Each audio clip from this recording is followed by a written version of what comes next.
This is an explanation for week 8. I'm in the week 8 activities Dropbox.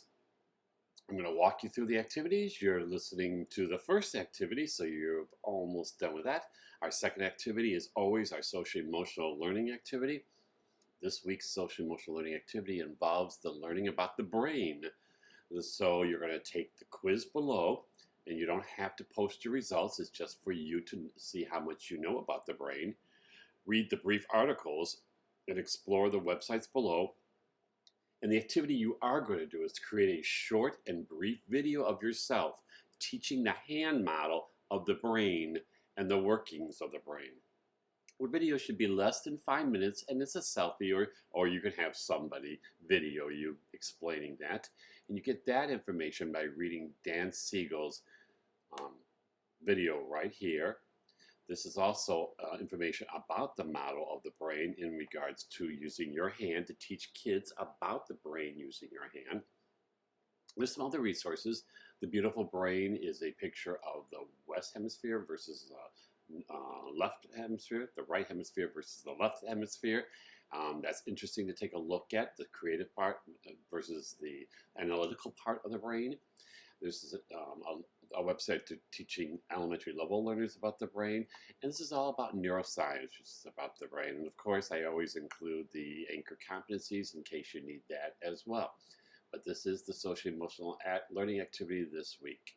You're going to read Chapter 9, Young Historians Learning to Unlock the Past, because it's all about teaching history this week. And then you're going to take a look and respond to these questions about history.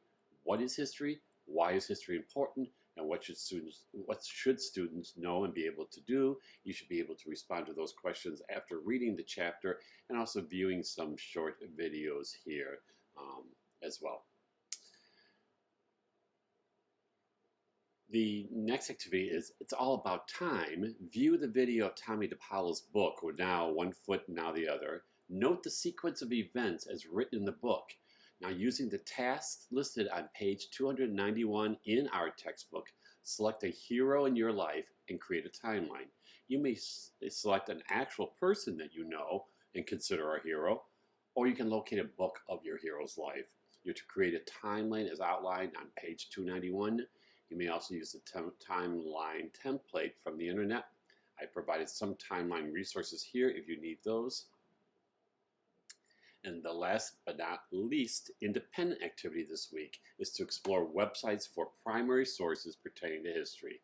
There is a chart of primary sources below. The Library of Congress and the PBS both contain great information on primary sources, but you may even find better resources.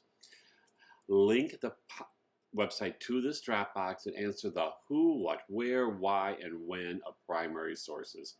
Locate an activity for the grade level of your choice using the primary sources. This does not actually have to be a lesson plan. Those are the activities this week. For the independent part of your work, I'm going to take you to the group box, Dropbox, here.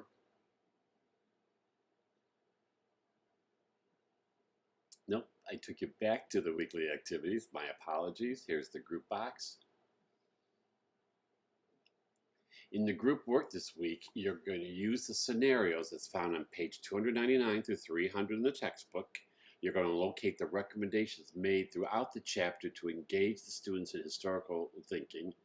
How many examples can your group locate? You're going to create a list of examples and post this list your group has created in the Dropbox.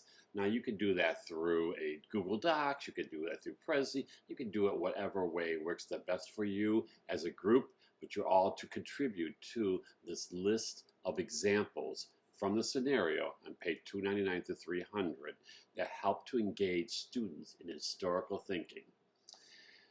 As always, if you have questions, please don't hesitate to ask me. Otherwise, I will see you online. Have a great week.